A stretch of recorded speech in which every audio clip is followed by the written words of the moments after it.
예, 안녕하세요.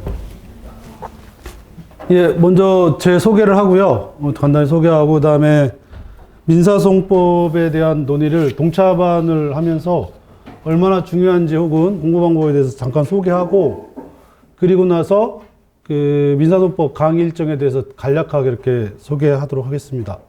일단 우선 그 1차 시험 보시느라고 그냥 형식적인 말이지만 매우 수고가 많으셨고요.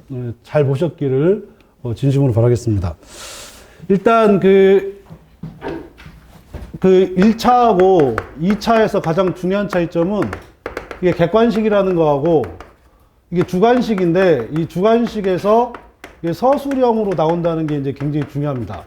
그리고 서술형이 일반적인 어떤 논점이라든지 서술 내용 약수라는 정도가 아니라 사례 문제에 대한 쟁점과 이 쟁점을 풀어가지고 결론까지 나오는 이런 과정을 주로 이제 2차 시험에서 하는 건데, 모든 고시 시험의 공통점이 바로 이렇게 서술형으로 문제를 풀기 때문에 객관식을 공부하는 거하고 그다음에 주관식으로 공부하는 건 전혀 차원이 다르다. 이렇게 이제 먼저 알고서 이렇게 준비를 하시는 게 굉장히 중요하고요.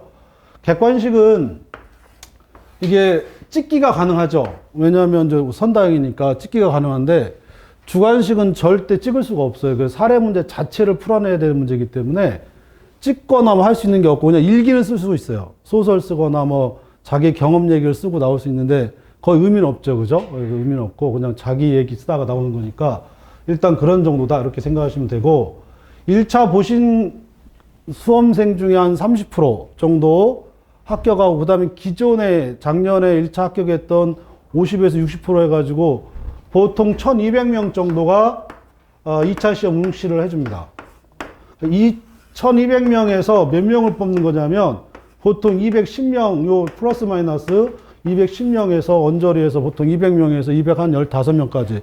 왜냐하면 맨 마지막에 동점자가 있게 되면 무조건 합격을 해줘야 되기 때문에, 그래서 보통 한 210명, 그래서 대략 하면 6대1 정도가 되거든요. 6대1 정도가 되는데, 요 6대1에 1200명 중에 아까 얘기한 40, 50, 50%에서 60%의 그 재시생들은 삼시생이나 혹은 사시생들까지 포함되어 있기 때문에 실질적으로 경쟁률로, 그러니까 동차생이 합격할 확률은 200명 중에 보통 20명에서 30명을 합격합니다.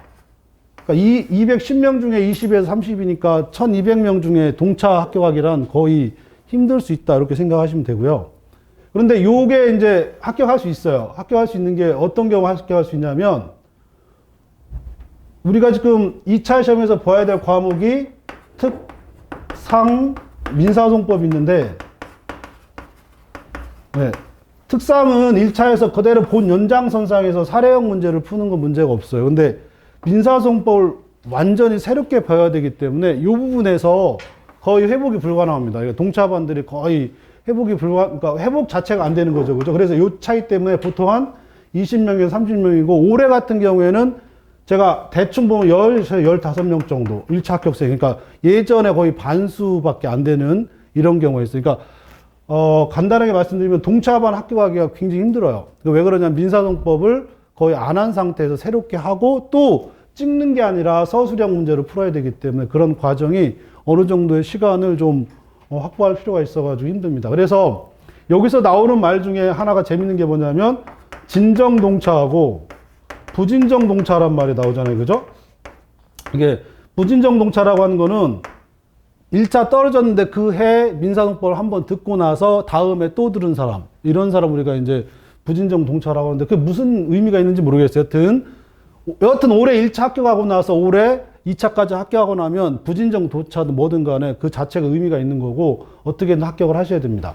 그러기 위해서는 민사소송법을 완전 새롭게 하는 거기 때문에 최단시간 내에 어느 정도 극복하고 정리를 해 주셔야만 동차 합격할 수도 있고, 만약에 올해 떨어진다 하더라도 내년에 제시까지 바라볼 수 있는 이제 그런 게 이제 될 수가 있어요. 그래서 민사소송법의 어떤 동차반이든 1차 시험 잘 보셨으니까 오셨을 거라고 생각하고, 내년까지를 대비하시더라도 어쨌거나 민사소송법은 확보를 해 주셔야, 점수를 확보를 해 주셔야 합격할 수 있다. 이렇게 이제 생각할 수가 있습니다. 그만큼 2차생의 6대1의 동차생은 거의 제가 볼 때 한 15대1, 20대1 정도가 되지 않을까, 이런 정도의 어떤 확률이라고 생각하시면 되고, 그러니까 나중에 가면 제시나 삼시생들은 실질적인 경쟁률이 3대 4대 1밖에 안 돼요. 그죠? 3대 4대 1밖에 안 되는 겁니다. 동차반이 그만큼 떨어지기 때문에.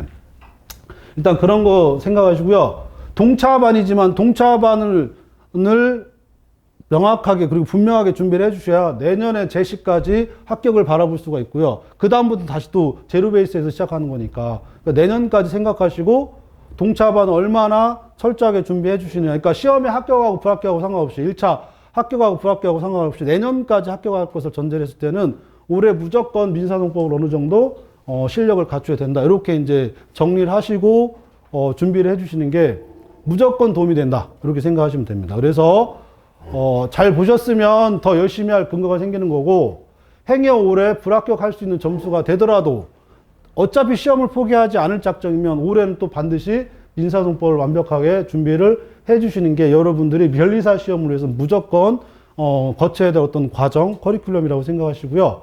그리고 지금부터 준비를 하셔야 됩니다.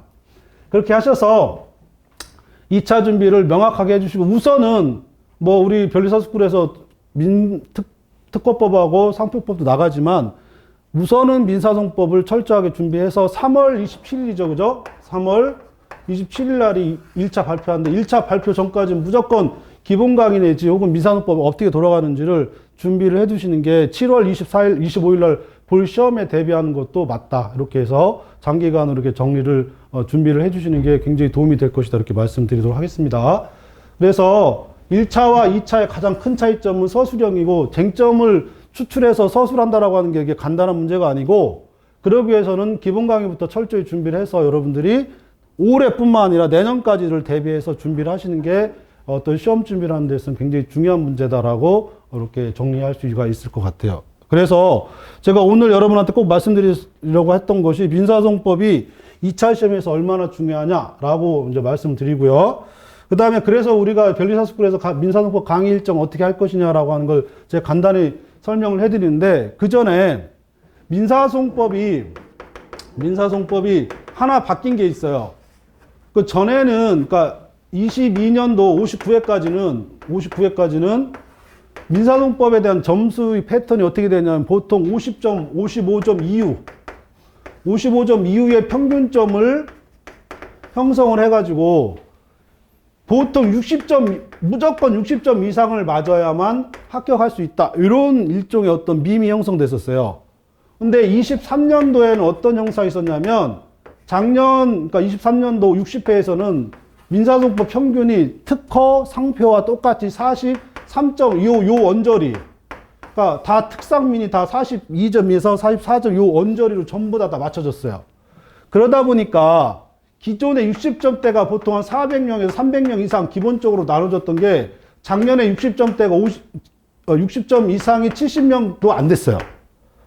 그러니까 이게 무슨 얘기를 하냐면 기존에 우리 그 변리사 시험에서의 하나의 밈처럼 형성되어 왔던 60점 이상을 맞아야 된다라고 하는 그런 게 이제 완전히 깨져버리고 문제는 이거보다 중요한 건 문제는 이 가장 중요한 게 뭐 등수가 굉장히 중요한 문제입니다. 그 얘기는 특, 상, 민 모두 평균을 합해가지고 무조건 200등 안에 들어야 합격할 수 있다. 이런 원래 그렇지만 원래 이게 맞는 계산 공식인데 이상하게 변리사 시험에서는 무조건 60점 이상을 맞아야 된다라고 그렇게 해왔던 공식이 작년에는 완전히 깨졌어요. 그러니까 이 의미는 뭐냐면 기존의 민사송법이 인플레이션했던 점수가 완전히 특허하고 상표하고 평균을 거의 맞춰버리는, 그러니까 전체적인 점수를 채점해 놓고 완전히 그걸 다 10점 이하를 다 내려버렸기 때문에 59회는 평균이 57점이었어요. 근데 60회에는 평균이 42점 얼마였어요. 그러니까 거의 15점을 평균을 전체적으로 내려다 보니까 작년에 같은 경우에 50점 이상, 50한 2, 3점만 이상 맞아도 합격자들이 굉장히 많았다. 이런 이제 얘기가 나와요. 대신 또 꽈락도 굉장히 많아졌죠. 왜냐하면 전체 평균을 내려버리니까. 그러니까 여기서 여러분들이 하나 짚고 넘어가야 될 건 뭐냐면 점수보다 뭐가 중요하면 1200명 중에 민소법이 몇 등이고 1200명 중에 상표법이 몇 등이고 1200명 중에 특허법이 몇 등이냐 합해가지고 210등 안에 내려가서 210등 안에 등수를 확보해야만 합격할 수 있다. 이렇게 정리를 하시고 시험 준비를 해주시는 게 굉장히 중요하다. 그 얘기는 혼자 공부해서는 안 돼요. 그러니까 같은 정도의 그 레벨 혹은 같은 섞여 있는 상태에서 내가 지금 이 집단에서, 그러니까 1차 합격한 집단에서 현재 어느 정도의 위치를 차지하고 있느냐를 수시로 확인할 필요가 있어요. 그래야 앞으로 가야 될 방향을 수정할 수가 있어요. 이거 굉장히 중요한 문제입니다. 그러니까 여러분이 어떤 시험 문제 봤는데 60점이다. 이게 합격이 아니에요. 전에는 그게 어느 정도 뭐랄까요? 아까도 얘기했지만 약간의 어떤 미명상으로 그 문화적으로 이렇게 잡혀져 있다면 작년부터는 완전히 이게 올해도 그렇게 될지는 모르겠어요. 근데 올해든 작년이든 제가 지금 6년째 여러분들하고 같이 하고 있는데 매년마다 해오는 거는 이 점수가 중요한 게 아니고 이 집단에서 내가 지금 어느 포인트에 들어가 있느냐, 어느 집단에 들어가 있느냐, 210등 안에 들어가 있느냐, 안 들어가 있느냐는 걸 수시로 체크하라고 이렇게 말씀드립니다. 그래서 작년 같은 경우도 제가 재밌게 얘기하는 것 중에 작년 동차반이 21명이었는데 수업에 나오는 거 보통 18명에서 19명입니다. 그러니까 순수한 동차반에서 18명, 19명 중에 제가 그 중에서 3명을 나중에는 니네들 떨어지면 그러니까 아주 이게 굉장히 저는 뭐 이렇게 도박을 좋아하는 건 아닌데 도박을 내가 3명 중에서 야, 니네들 떨어지면 내가 강사를 그만두겠어. 그러다 한 명은 자기가 싫다고 나갔어요. 그래 2명을 하나가 내가 얘가 홍면이라는 그 수험생하고 박수영이라고 하는 둘 다 또 여학생들만 있는데 얘네들 떨어지면 내가 강사 생활 때려치겠다 이렇게 했어요. 그러니까 아마 지금 여러분들하고 얘기하는 거 보니까 합격했겠죠, 그죠? 우리 합격했으니까 제가 말씀드리겠죠. 그러니까 이 2명을 내가 근데 왜 이렇게 얘기했냐면 이 두 학생이 거의 마지막 실전 GS까지 보통 마지막에 남는 한 16명 정도가 남아가지고 시험을 보면 거의 이 두 학생 1에서 3등 요 안에 계속 차지합니다. 그러니까 이렇게 계속 차지했다 그러면 마지막 시험 봐도 그만큼 차지할 거니까 그러니까 그 집단에서 1차 집단에 그럼 내가 이 동차반하고 원래 재시생들 수업하는 또 수업이 또 있단 말이에요. 거기에서는 10명 중에 보통 4명에 대해서 제가 손목 발목 걸어요. 10명 중에 한 3명 정도, 4명 중에 니네를 떨어지면 내가 관둔다고. 근데 동차반은 그거의 2분의 1로 줄여요. 왜냐면 나도 강사 생활 해야 될 거 아니에요. 그죠? 그래가지고 20명 중에 2등 안에 들거나 3등 안에 드는 학생들, 수험생들 대놓고 얘기합니다. 그리고 저는 다 채점 해주고 그 다음에 그 평가까지 다 해주기 때문에 그 통계 안에서 1차에서는 유중에서 한 2명, 그래야 나도 강사 생활 하고요. 그 다음에 재시생들, 그 다음에 삼시생들은 보통 그 2배나 3배 수를 해가지고 합격을 보장하고 같이 이제 먹고 살자 뭐 이런 식으로 지금 해왔습니다. 아직도 6년째 우리 별리사스쿨에서 하고 있지만 아직도 하고 있으니까 아직 손목은 이제 걸 일이 아직 없었어요. 제가 이 얘기를 왜 하냐면 이게 통계라는 거죠. 그러니까 1200명 중에 무조건 200등 안에 들고 그 200등 안에 만약 어떤 등수가 300등 밖으로 들어가면 다른 등수는 100등 안에 들어야 되겠죠. 무조건. 그러니까 이런 공식이 여러분 합격의 어떤 의미다 해가지고 또 한 번 자꾸 얘기하지만 2차 시험은 1차 시험하고 완전히 다르게 그걸 항상 수시로 자기가 어느 위치에 있는지 어떤 집단에 있는지를 확실하게 정리를 해 주셔야만 여러분들이 수험 방향을 제시할 수 있을 것이다. 이렇게 이제 정리를 하시면 됩니다. 여기까지 일단 여러분들이 민사동법이나 다른 과목에서의 어떤 의미 그리고 어떤 수험 방향을 가져가셔야 될지 이게 굉장히 중요하고 그래서 2차 시험에서는 기본 강의뿐만 아니라 기초 GS나 실전 GS 그러니까 GS에 대한 어원이 좀 여러 가지가 있어요. 근데 제가 이거 원래 이제 그 학문적인 어떤 의미가 있지만 이거 제가 따져보니 그룹 스터디가 맞는 것 같아요. 이거 빼고는 이게 나올 수가 없어요. 그죠? 아마 나중에 혹시 GS가 이게 아니야 라고 내가 찾았어 하면 저한테 갖고 오세요. 내가 한번 밥 사주겠습니다.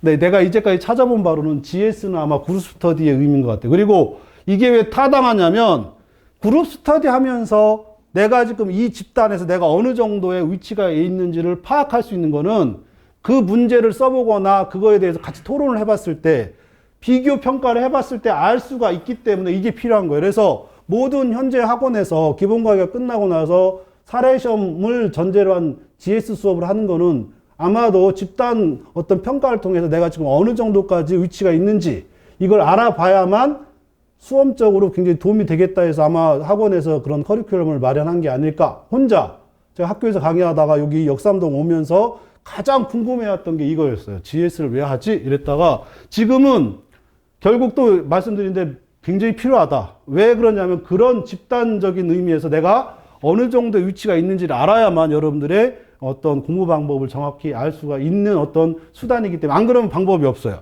객관식은 그냥 등수를 끊어먹는 것이 끝이지만 이건 그럴 수가 없단 말이에요. 그 객관식은 OMR 카드에서 그냥 컴퓨터가 이렇게 처리하면 되는 거지만 이거는 주관적인 평가가 들어가 있기 때문에 굉장히 좀 여러분 생각하는 것보다 약간의 좀 더 복잡한 메커니즘이 여기 들어가 있어가지고 그걸 빨리 파악하고 그리고 이해해줘야만 시험이 합격이 빠르다. 이렇게 이제 말씀을 드리도록 이렇게 정리할 수가 있을 것 같습니다. 그래서 제 수업을 안 듣더라도 민사소송법 끝나고 나서 기초 GS나 실전 GS처럼 어떤 사례 문제를 푸는 데 있어서 내가 어느 정도의 평가를 받을 수 있는지 하는 어떤 과정은 반드시 거치길 바란다. 이렇게 이제 말씀을 드리도록 하겠습니다. 여기까지 해서 여러분들이 민사소송법의 의미라든지 혹은 2차 시험에서의 준비 방향이라든지 이런 것들 어느 정도 방향을 좀 잡으시길 바라고요. 구체적인 거는 여러분들이 또 이제 또 경험이 필요하기 때문에 또 어차피 하셔야 되잖아요. 그죠? 그 속에서 제 얘기가 맞는지 안 맞는지 한번 또 확인하시길 바라겠습니다. 이 정도에서 민사소송법의 중요성을 말씀드리도록 하고요. 우리 변리사스쿨에서 민사소송법 강의 일정을 이제 마련했는데 강의는 이제 제가 합니다. 제가 하니까 여기서 이제 또 제가 잘났다라고 이제 말씀할 수밖에 없는 이런 한계가 있는데 일단 시험 일정에 대해서 말씀드리면 동차반 시험 일정은 거기 지금 제가 프린터에다 써놨는데 일단 기본 강의를 합니다. 기본 강의하고 이거는 모든 학원의 기본적인 커리큘럼입니다. 그러니까 왜냐하면 특허하고 상표는 이미 다 했기 때문에 민사소송법만이 따로 기본 강의 과정이 필요할 거고 이쪽으로 해야 되겠네요. 그죠? 그리고 이게 끝나고 나면 이 기본 강의에 연결되는 사례 강의부터 이 사례 강의부터는 특허나 상표도 똑같이 나올 겁니다. 여기만 일단 다르고요. 그 사례 강의에서 기본 강의에서 배웠던 법률적 지식이 사례에서 어떻게 적용되고 어떻게 풀어나가느라고 하는 걸 기본적으로 알아야 되겠죠. 그죠? 그러니까 일종의 또 훈련입니다. 일종의 연습이기 때문에. 그래서 사례 강의가 끝나고 나면 직접 여러분 여기까지는 강사가 하는 거고 사례 강의가 끝나고 나서부터는 사례 강의까지 했으니까 이걸 여러분들이 직접 써봐야 돼요. 쓸 수가 있냐? 없어요. 처음에는 없습니다. 그러니까 어차피 이제 모방을 해줘야 되는데 이때 이 모방의 과정을 통해서 한번 기초 GS 그룹 스터디를 합니다. 그러니까 요 과정에서 제가 요 역삼동 우리 그 변리사스쿨 학원의 전체적인 과정에서 제가 그나마 여러분들하고 접촉이 굉장히 많은데 여기 과정에서 여러분들이 답안지를 어떻게 쓰고 어떻게 써야 좋은 점수가 나올지에 대해서 같이 연구해 볼 겁니다. 뭐 그 전에 이제 먼저 이거 하셔야 되는데 여기에서 제가 어떻게 할 거냐면 여기서 10명에서 11명 그러니까 10명을 기준으로 해가지고 제가 반을 짤 겁니다. 왜 그러냐면 이건 수업 구체적인 커리큘럼은 뒤에 또 나오겠지만 요 안에서 개별적인 그 답안지 첨삭이 들어가야 되는데 보통 한 명을 첨삭하는데 보통 15분에서 20분 들어갑니다. 그러면 10명을 하게 되면 200분이 나오잖아요. 그죠? 그래가지고 이건 어쩔 수 없이 그래서 반이 늘어나는, 인원수 늘어나는 대로 반을 개설할 거고 일단 무조건 10명 안에서 반을 개설해가지고 쭉 나갈 거예요. 이게 거듭 얘기해서 시험 보고 설명하고 또 첨삭까지 하려면 그날 오후는 여러분들 그냥 학원에 계신다라고 생각하시고 오셔야 되는 그런 과정이다라고 말씀드리고요. 이게 끝나고 나면 이제 진짜 이때는 1시간 시험 보고 나서 1시간 60분 시험 보고 나서 그 다음부터는 완전히 실전이니까 그죠?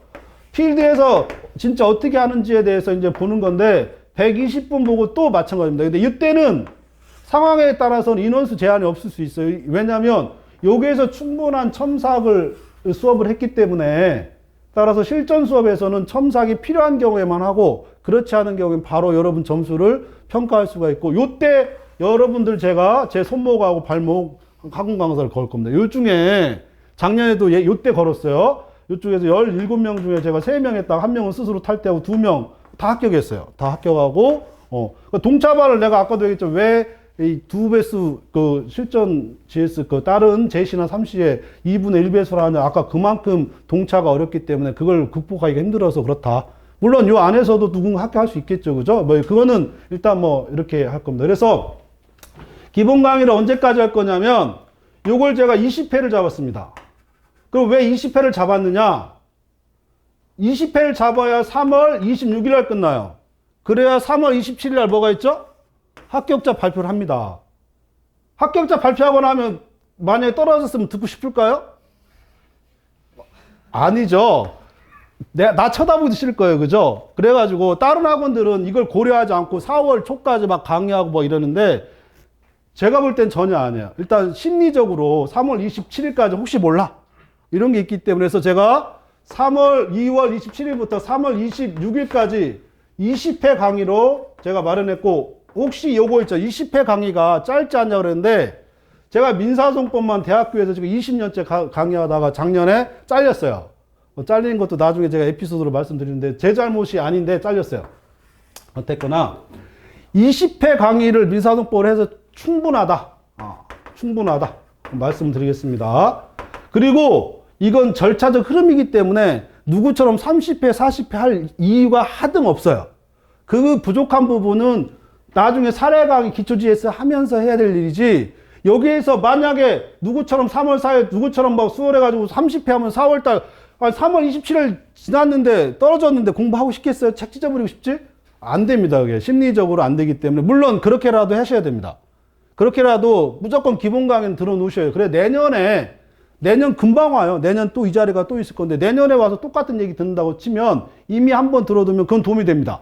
듣지 말라는 얘기는 아니고 그러나 지금 우리가 지금 있기 때문에 그러면 앞으로 가장 합리적인 방법이 뭐냐? 3월 27일까지 3월 26일까지 끝내고 그리고 나서 내가 합격했는지 안 했는지 확인하고 그리고 4월 1일부터 사례 강의를 할 겁니다. 그래서 요거는 또 몇 회를 하냐면 10회를 할 거예요. 10회.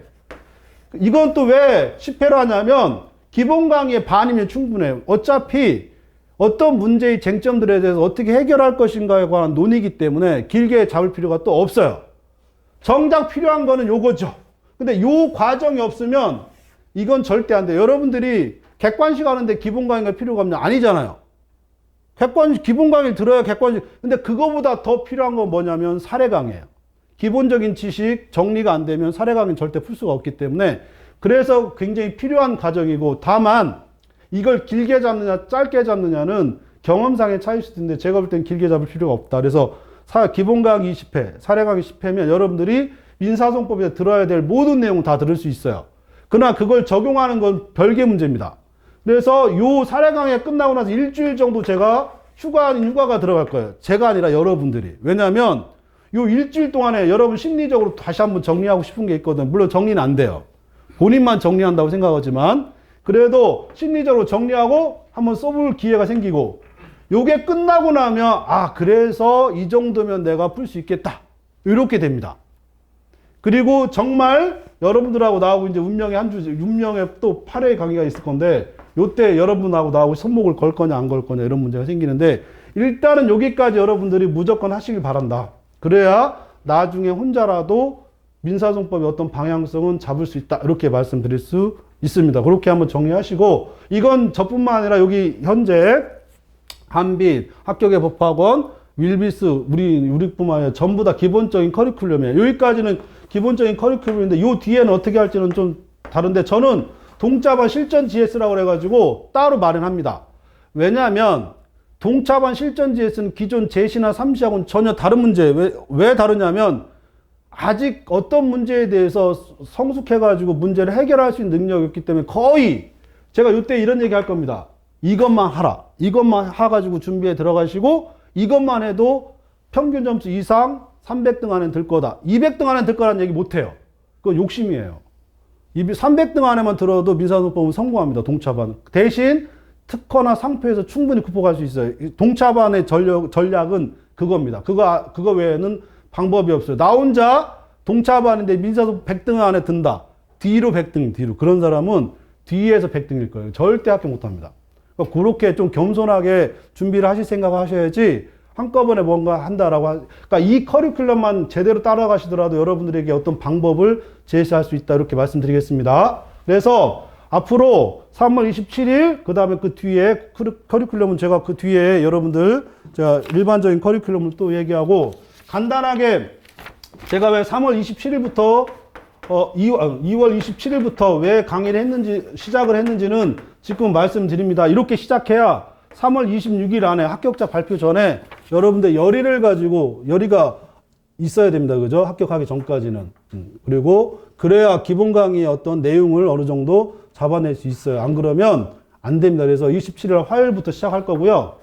그거는 여러분들이 이제 선택하기 나름이고, 여기서부터는 제 얘기니까 이제 무시하셔도 됩니다. 요 앞에까지는 모든 학원, 그리고 여러분이 꼭 알아야 될 내용이고 방향 설정이니까 좀 귀담아 두시고요. 혹시 3월 27일부터 저랑 같이 공부하실 분들은 이제 교재가 중요한데, 일단 교재는 원래 오늘 나와야 되는데 요즘 학교 출판사들하고 이렇게 다 겹쳐 있어가지고 지금 출판이 굉장히 밀려가지고 28일 날 책이 나온대요. 그래가지고 27일 날하고 28일 날은 제가 그 앞부분만 따로 이제 원래 그 교재대로 프린트해서 드릴 거고요. 그거 외에 매일 점검이라고 있습니다. 그래서 여러분들 본 거 사례에서 어떻게 나왔는데 어떻게 풀어야 된다. 그건 이제 말로는 못하고 매일 점검이라 해서 여러분들이 기본적으로 한번 쓸 수 있는 최소한의 어떤 개념 정리를 하도록 하고, 그 다음에 두 가지 그 파일로 제공할 건데, 하나는 작년에 수업했던 박담비라는 수험생인데 그 박담비 수험생이 저보다 정리를 더 잘했어요. 그래가지고 그 수험생이 만들어 놓은 PDF가 있어요. 그 정리한 그거하고 그 박담비의 그 담비의 쟁점 정리라고 그래요. 제목을 했는데 담비의 쟁점 정리하고, 그 다음에 제가 원래 옛날에 그 수업하다가 지금은 그 판사로 있는데 그 판사가 정리한 쟁점 정리가 또 있어요. 이것을 제가 두 개를 파일 정리로 해가지고 제공해 드릴 겁니다. 이거는 나중에 제가 드릴 거고, 그래서 메일 점검하고 PDF 두 개를 드리고요. 교과서는 이제 여러분들이 구입하시고, 그리고 나서 무슨 문제를 할 거냐면 요거에서 굉장히 필요한 내용들은 또 정리해야 될 내용들이 또 있어요. 이제 심화 정리라고 그래가지고 요거는 제 카페에 있어요. 이거 적어가세요. 네이버에서 탁마 민사소송법이라고 그래서 카페가 있습니다. 요 탁마 민사소송법 치면 카페가 나오고 그 카페에 가입 신청하면 누구든 다 받아줘요. 승인을 눌러주면 되니까. 그래서 거기 들어가시면 웬만한 자료들은 거기 다 있습니다. 거기 다 있고, 특히 여기에 심화 정리 자료라고 제가 올려놓은 게 있어요. 이 심화 정리 자료는 처음에는 볼 수가 없는데 나중에 기본 강의 끝나고 나면 들어가셔서 보시면 웬만한 자료들은 굉장히 있고, 또 하나 이 근처에서 강사들 하시는 분들도 저한테 들어와가지고 이거 가져가고 있어요. 그래서 지금 어떻게 차단을 해줄까 지금 생각 중인데, 일단은 차단하진 않고 여러분들이 들어오시면 여기 들어가셔가지고 그 자료를 충분히 받아갈 수 있다, 이렇게 생각하시면 될 것 같아요. 그래서 간단히 정리하면 27일 날 강의할 거는 탁마 민사소송법이라고 하는 교재가 28일 정도에 나올 거고, 그 전에 이틀 정도는 제가 프린트를 통해서 교재 나눠서 수업을 할 거고요. 그리고 나서 필요한 자료들은 요 카페 안에 들어가면 또 자료들이 있으니까 제 수업을 안 듣더라도 여기 들어가시면 굉장히 많은 자료들이 있고, 수험생들이 이렇게 물어본 질문도 나와 있고요. 그러니까 어떤 의미에서의 내용들을 좀 어느 정도 파악할 수 있다, 이렇게 말씀드릴 수 있을 것 같습니다. 그래서 오늘 여러분들하고 꼭 해주고 싶었던 얘기 중, 앞으로 여러분들이 2차 시험을 준비하는 데 있어서 어떤 방향성을 가지고 있어야 되는지, 그리고 내일 모레 있을 민사소송법 강의를 어떻게 시작해야 될지, 이 정도 제가 말씀드리는 걸로 하고요. 그리고 우리 변리사스쿨에서 이렇게 종합반으로, 동차반으로 이렇게 쭉 나가는 거 다 들을 수 있으니까, 뭐 이건 제가 말씀드리는 것보다 이따 우리 조윤중 대표님이 오셔가지고 설명해주면 훨씬 더 빠르게 이해할 수 있으니까 그런 부분들 좀 참고해서 들으시면 좋은 어떤 그 방향이 있지 않을까, 이렇게 생각합니다. 혹시 질문 괜찮습니다. 요거에서 제가 말씀을 종결 하려고 하는데 혹시 궁금한 거? 예. 예, 제가 좋습니다. 촬영은 이제 끝나는 걸로 하고 이 정도에서 말씀드리겠습니다. 수고하셨습니다.